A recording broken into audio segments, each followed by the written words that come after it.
But my favorite player, Aristide Bansi.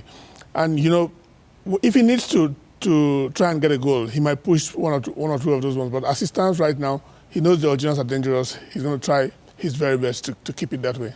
Well, let's talk about the talking points from the first half. Not too many in the way of goal-scoring opportunities, but when they came, just after 10 minutes, in fact, in the 11th minute, it's a bit of a comical moment, this. Lovely first touch here, but watch the defender. Very nearly causes a nervous moment defensively for a side that has really been comfortable defensively up to this point, Khaled.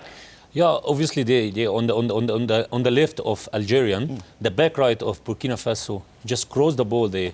You can see there on the point, it's a tree of the defender against one striker of Burkina Faso. Should take it easily, but lucky the goalkeeper was awake, then he saved it. Wow, lucky indeed then. So, Algeria didn't sort of start off in the way they wanted it in chances created, but it didn't take them long to find their groove. Few chances created in that first 45, but we're expecting an improvement in the second. If you are just joining us, here they are. Lovely run coming in, nobody picking it up, Neil Tovi. And, well, best chance of the game should be 1-0, an advantage to Algeria towards 2014. Yeah, I think the ball just dipped on him. As he went there, it just dipped low on him, and he was just trying to chase it with his head, and he couldn't get it on target, went past the post.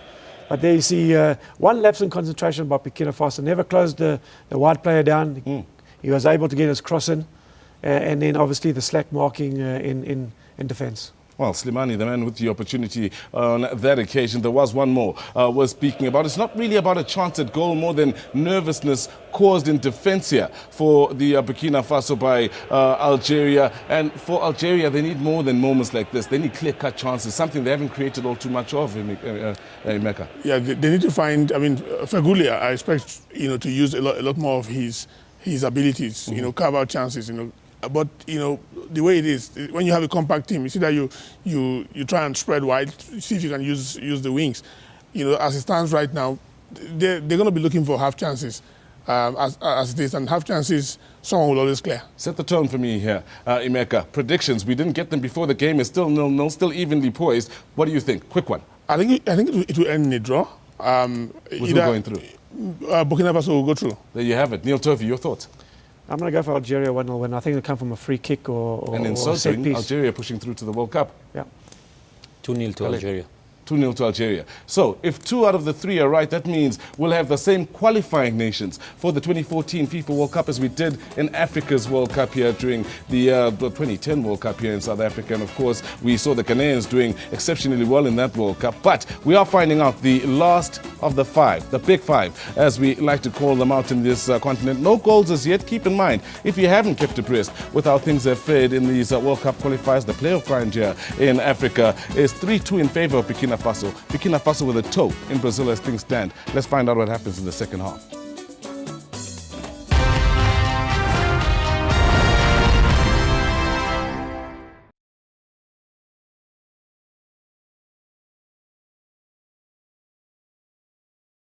Things turned out at the end of the day. Joy for Algeria, joy for North Africa and Arab states then, as they will be represented basically at that World Cup. And of course for Africa, we know who the big 5 are. We've been punting that for a while on your World Champions. And we are proud, of course, to have winded down this action and ensured that this third and most crucial point of World Cup qualifying on this continent was brought to you by your World Champions. Now, let's speak to Khaled. You predicted the win for the Algerians. It was a bit sluggish, tense, as we mentioned at half-time, but they did the business. Yeah, they did the business. I'm so happy, so proud. So proud to be an Arab. Yeah, Egypt didn't qualify, but at least we have Algeria. As I told you before the game, they need one chance. They got the chance. Then they defend it. Then they deserve to be there for the second, for the 4th time. Yes, second time running. 82, 86. 2010, 2014. So well done for the guys, and they did very well. And I hope they will do well in the World Cup.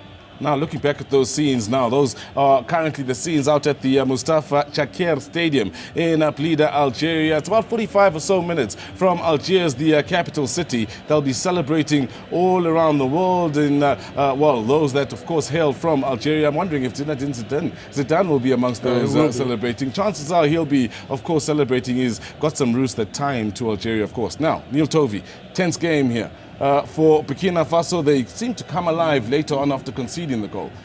Yeah, obviously they had again throw players on that will be more attacking in nature. You know, the free kick happened just after half time, so they had a lot of time to try resurrect it. I just think they made their changes a little bit too late. I didn't think they took the initiative. They are a talented team. Petropa was very, very quiet tonight. So they came alive in the last, when it was a little bit too late. Emeka, I have to ask you for this Burkina Faso team. It seems 2013, as though it's been a great year for them as we view these scenes once again. And of course, they'll be heavily disappointed here, whilst the home support will be above the moon with the way things have turned out. But you have to think about Burkina Faso. Earlier on this year, Africa Cup of Nations here in South Africa, out of nowhere, go all the way through to the final, so close and yet so far from being crowned African champions with that loss to Nigeria. Here they are with a chance, coming with the advantage in this match, so close to Brazil and yet so far at the end of it all. I guess it will be very painful for them, knowing how close they came to winning the AFCON, and also how close they came to qualifying for the World Cup.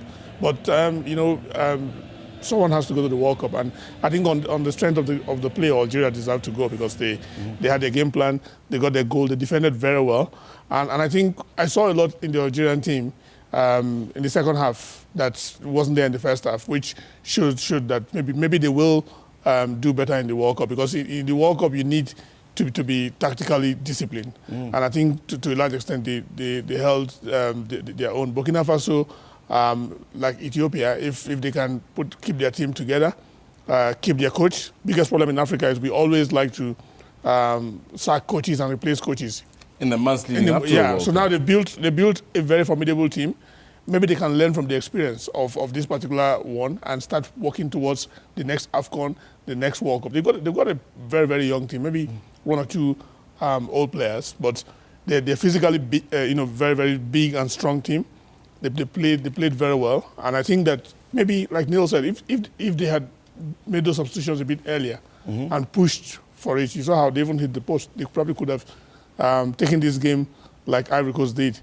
And then you come back to experience, which is what Algeria has going for them. This is their fourth World Cup, and they know how to do it. Let's have a look at the goal scored here. Neil Tovey, question marks as to whether this is an own goal for starters and, of course, offside as it comes through then with the two men in a great chance to score it. They don't care who scored it at this point. It's a goal that means qualification to a World Cup. But is there an offside here? Yeah, I don't think so, because it came off when it was floated in from the free kick. They were onside. They were all onside. Then it comes off a Burkina Faso player, if I'm not mistaken here.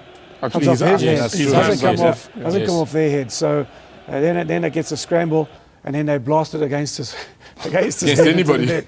They can butcher his head, and it goes into the net. So he'll claim it anyway, won't he? Well, he certainly will then, and that was the goal, an important goal for Algeria, a goal that sees them through to the 2014 FIFA World Cup. As I say, they won't care how untidy that goal was. The point is, they will be amongst the world's elite out at the Brazil World Cup. Earlier on in the day, there was that 6-1 matter coming into the day between Ghana and Egypt. And Egypt, well, it was all about salvaging pride here. Khalid, a man who originally hails from Alexandria in Egypt. And, it was never really going to be Egypt's day in turning around a 6-1 scoreline. It would have taken a miracle, we've all agreed time and again. But the important thing here, salvaging pride, 2-1 with the scoreline at the end. Zaki in amongst the scorers. Yeah, as we said, that Black Stars is a big team, right? Egypt now have to focus in the future. I'm sure they're going to replace the coach. We never done with the foreigner coach well as we done with the local coach. If you look at the history, Mahmoud Al-Gohari, he's the one qualified with him 1990, and Shahata, he's the one we get the African Corn like 2006, 2008, 2010, and 1998 with Mahmoud Al-Gohari. So we don't have a chance with the foreigner coach. So we have to replace the coach. We get a local coach who knows the player. We have to build up now. Abu Trika is not gonna see the World Cup. He's not gonna see the World Cup. Gom'a, most of the old players like Hosni, Ghali, so they have to get a local coach. Even Zaki to some extent. No, Zaki is still 29 years So he can old. push on for a few years. They can. If they look after himself, they still can, they can. And the league must be now start. They have to look, the government there and the FA, they must look. They have to get the league so to can start build up the team. In looking forward, though, for Egyptian football, we know how vital it is for any nation to be successful that there is a league. When can we expect the league to start running again? Is there talk of it maybe coming up? Accepting it. If they should win and go qualify for the World Cup in November, end of November, which is not going to be happen, right? So at least they can prepare now for next year, so they can give all the teams there. So we need to start the league. How come whatever with fans, without fans, we have, because now the African CON is coming. 2015. So we have, remember also, Egypt never qualified for 2012, 2013. So you can look the history on last 3-4 years. The Egypt is not that strong team like before, and the group stage, everybody was like saying, yeah, we get the 18 points of the group stage, but you can look at the draw. You know, I mentioned Egypt, they're not gonna qualify since the draw was in Cairo in September, right? When the start, build up, say Ghana, then they come up with the letter, say Egypt, straight away the cameraman go to Bradley. Then you can look at his face. He was like, Bradley, you have to qualify. You have to qualify against Ghana, against Brazil. You have to play. You have a star player. Now, Egypt, 24 years, never qualified for the World Cup, which, you know, he must go back to USA. Well, the reason why the Bob Bradley Ghana issues, of course, Ghana is the nation that knocked Bob Bradley's USA out of the 2010 FIFA World Cup. Now, plenty of World Cup qualifiers still coming your way out in Europe. We break down that story. Sweden up against Portugal. It's Ibrahimovic against Ronaldo in that encounter, while France have to turn around a 2-0 deficit against Ukraine from the first leg of that match over the weekend. You can find all of that action right here on your World of Champions. Now, we'd like to take the opportunity, of course, to thank the team here in, well, firstly, Khaled Ali, a man who originally hails from Egypt, Neil Tovey, the former Bafana captain, and, of course, Emeka Enyadike, man who hails from out in Nigeria. So that is the action. That is how the story unfolded here. Also, we'd like to congratulate Nigeria, Cote d'Ivoire, Cameroon, Ghana, along with Algeria for qualifying for the 2014 FIFA World Cup. The draw will be on the 6th of December. That is when we find out who will face who, where. And of course, let's not forget, for those of you that are looking forward now, with the international break coming to an end, to local action, there is Telkom knockout semi-final action coming your way. Super Sport United up against Orlando Pirates in those semi-finals, along with Kaizer Chiefs and Platinum Stars. Will it be a, Soweto derby final, or we will see Platinum Stars and Super Sport United come up with a sucker punch that sees them being the sides in that final? Up to this point, it has been a great evening. We've enjoyed being in your company wherever you may be on the continent. We look forward to seeing you in the very near future. This is Africa.